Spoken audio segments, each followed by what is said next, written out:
Trojan Sports Now. After its win against South Alabama, the Trojan football team is now 6-1 on the season. Now let's try and tackle this Trojan team for a second and take a look at everything these Trojans have accomplished. After a season-opening win over Austin Peay and a 6-point loss to the then number 2 ranked Clemson Tigers, the Trojans have now gone on a 5-game winning streak and a 4-0 record in conference play. Taking a look at the Trojan defense, the Trojans have a total of 14 interceptions so far this season, and we are only halfway into the schedule.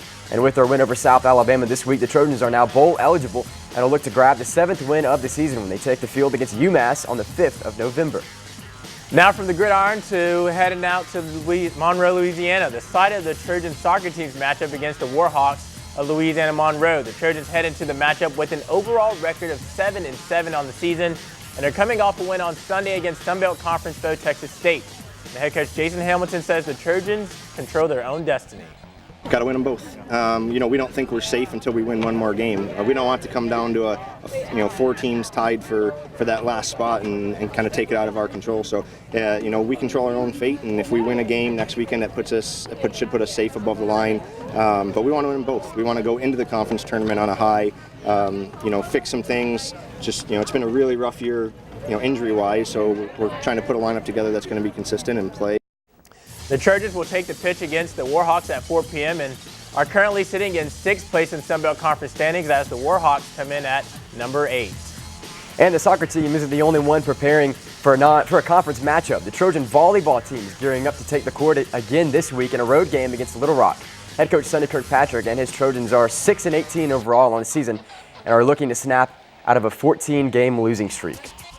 Little Rock matchup, they graduated a couple really key players. They graduated their setter, who in my opinion was probably the second best in the conference last year. So they have another young lady that's come in, and she's young, so she's still kind of learning, but they've got 3 or 4 of their hitters back from last year, and that always makes them pretty dangerous. Friday night's game against Little Rock is set to begin at 6:30.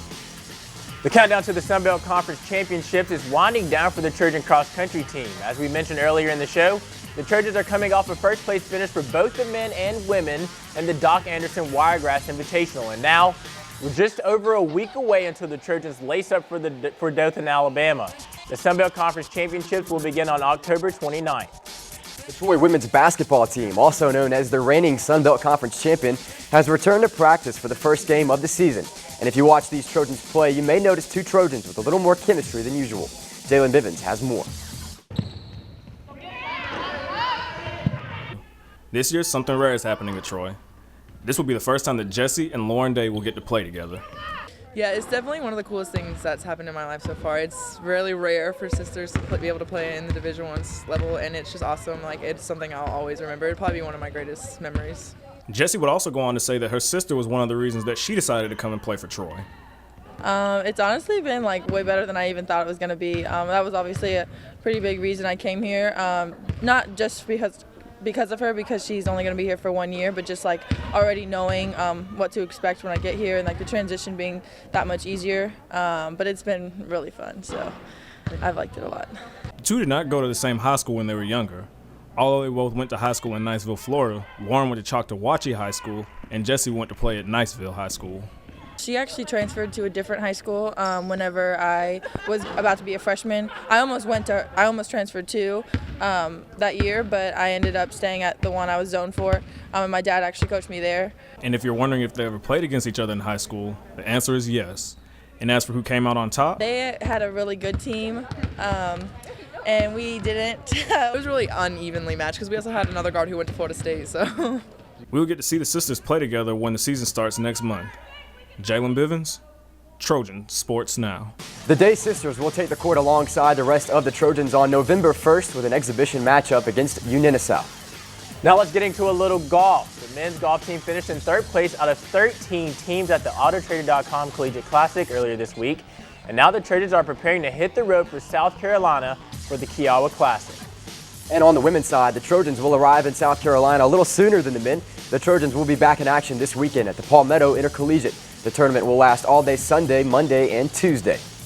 The men's tennis team will also be in action this weekend in Montgomery at the Pro-Am charity event at Wynn Lakes. The Trojans are coming off their performance last week in Auburn at the ITA Regional and are ready to take the court this weekend. That's all the time we have for Trojan Sports Now. Check us out online at youtube.com/Troy Trojan Vision to catch anything you missed. For Jahmal Kennedy, I'm Ryan Renfrow. Thanks for watching, and as always, Go Trojans.